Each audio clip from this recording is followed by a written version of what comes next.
Halo sobat, kembali lagi di channel Juara Donghua. Kali ini admin akan melanjutkan lagi alur cerita Battle Through the Heavens chapter terbaru. Oke, tanpa berlama-lama langsung saja kita gas ke alurnya. Ini sudah ke-18 kalinya, lalu nampaknya masih tidak cukup dan masih kurang. Kini mata Soyan pun nampak serius.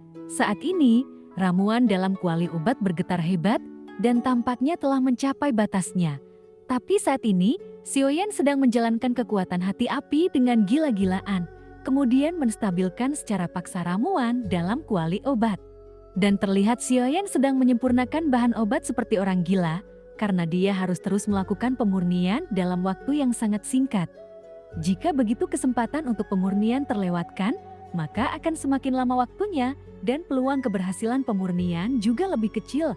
Sioyan memiliki kemampuan pengendalian yang sempurna, lalu Sioyan juga menyempurnakannya dengan kecepatan yang mencengangkan. Kemudian terlihat esensi dan ramuan itu bersinar dengan warna jernih dan perlahan menyatu, hingga aroma ramuan yang lebih pekat keluar dari kuali obat. Ramuan itu pun lalu bersinar dengan kilau yang belum pernah terjadi sebelumnya. Pemurnian ke-19 pun akhirnya sukses. Melihat ramuan di kuali obat, Sioyan kini tidak ragu sama sekali. Lalu dia memberikan beberapa tetes darah, karena jika mengandalkan bahan obat saja, mungkin tidak dapat menyelesaikan pemurnian ke-20.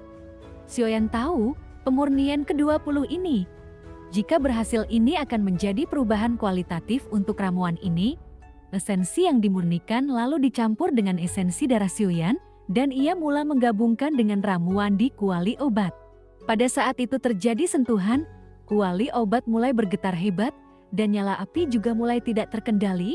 Kini Sioyan pun hanya bisa menggunakan seluruh kekuatan jiwanya saat ini dan menekan secara paksa obat mujarab yang bereaksi itu. Jika ingin pemurniannya berhasil, itu tergantung apakah ia dapat memasukkan esensi yang dimurnikan. Namun jelas sekarang ramuan ini telah berhasil mencapai batasnya. Dan seharusnya jangkauan yang bisa dikendalikan Sioyan telah mencapai batasnya. Api 3 warna itu terlihat seperti 3 tangan besar yang berbeda lalu terlihat menekan ramuannya. Jika itu adalah nyala api biasa, Sioyan khawatir ia tidak bisa lagi menekan ramuan ini. Namun Sioyan kini memiliki terobosan dengan kekuatannya. Saat ini, jantung api semakin kuat di bawah desakan Sioyan. Sentuhan terakhir dari esensi dicampur ke dalam ramuan ini, dalam sekejap membuat kuali obat itu meledak dengan keras. Bahkan Sioyan pun tidak menyangka kejadian seperti itu akan terjadi.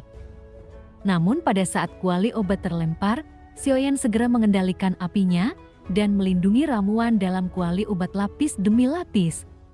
Namun ledakan ini menyebabkan seluruh puncak gunung di dalam gua berguncang secara tiba-tiba. Lalu kemudian segera, nyala api menyeret ramuan sebening kristal dan melayang di depan Sioyan. Sioyan kini melihat ramuan itu, dan sudut mulut Sioyan pun sedikit terangkat. Terlepas dari apakah pemurnian yang berhasil dapat meningkatkan kekuatan, ketika obat mujarab berhasil dimurnikan, nilai terbesar yang dibawa Sioyan adalah berasal dari kepuasan spiritual. Tepat ketika Sioyan sedang melihat pil di depannya, ia merasakan kekuatan abadi yang terus-menerus datang dari kehampaan. Sioyan pun kemudian membalikan tangannya dan segera masukkan ramuan tubuh dewa dan iblis ini yang telah dimurnikan 20 kali ke dalam botol jiao. Lalu Sioyan duduk bersila dan memejamkan mata, dan saat ini peluang terobosan telah tiba. Sioyan pun tentu saja tidak akan melepaskan kesempatan seperti itu, karena inilah yang ingin dia capai.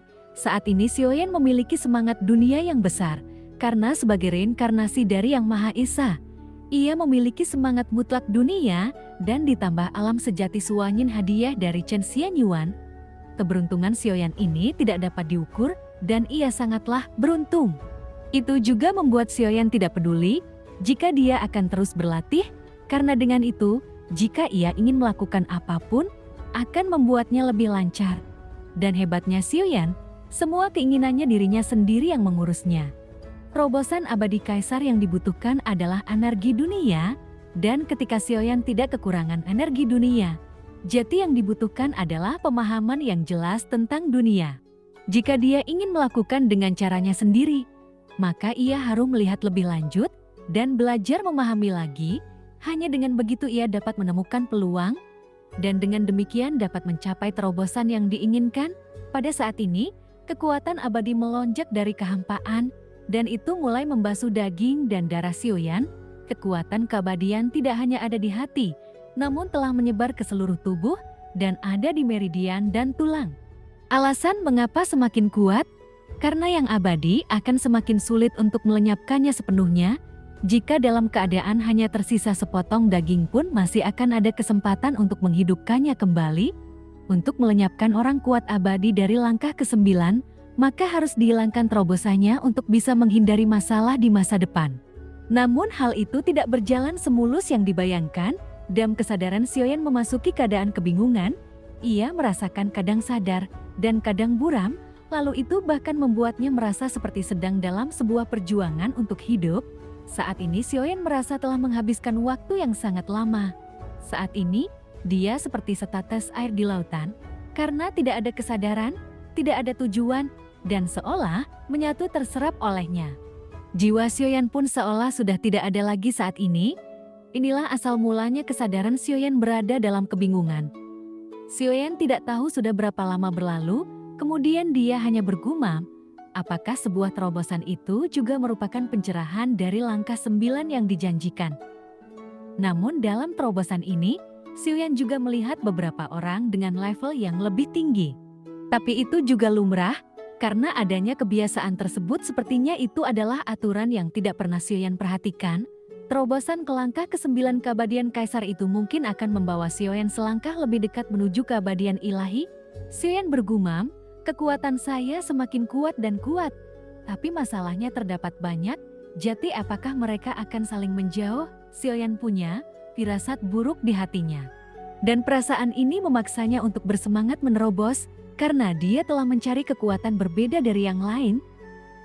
Dia adalah ilahi, dan dia abadi. Dia diibaratkan daun tunas yang tumbuh dan kemudian layu. Inilah kehidupan sehelai daun yang hidup berjalan berputar-putar akan bertemu lalu akan meninggalkan. Tapi ilahi berbeda, karena keberadaan abadi sepertinya mereka telah dilupakan oleh waktu. Keberadaan abadi di dunia adalah kekal dan ada selamanya. Kemudian setelah menembus langkah ke-9, Sioyan pun tiba-tiba merasakan hatinya sedikit cemas. Tampaknya ia secara bertahap menjadi kurang seperti dirinya sendiri. Sioyan bergumam, caraku adalah melindungi, tapi sekarang apa yang aku lindungi? Sioyan pun merasakan kebingungan yang nampak di matanya. Ada ekspresi rumit di wajahnya. Inilah alasan mengapa keabadian kaisar yang tak terhitung jumlahnya terhenti dan mandek selamanya dalam keabadian kaisar. Dan kita bisa menyebut mereka sebagai kaisar abadi. Tapi mereka juga bisa dipandang sebagai yang terlupakan oleh waktu. Alasan mengapa Sioyan tidak merasa begitu kuat, karena itu hanya membutuhkan waktu 10.000 tahun. Dan ia sudah menerobos ke langkah ke-9. Semua yang dia perlukan semuanya masih di sana, dan waktu yang tersedia. Ia tidak akan membiarkan begitu saja.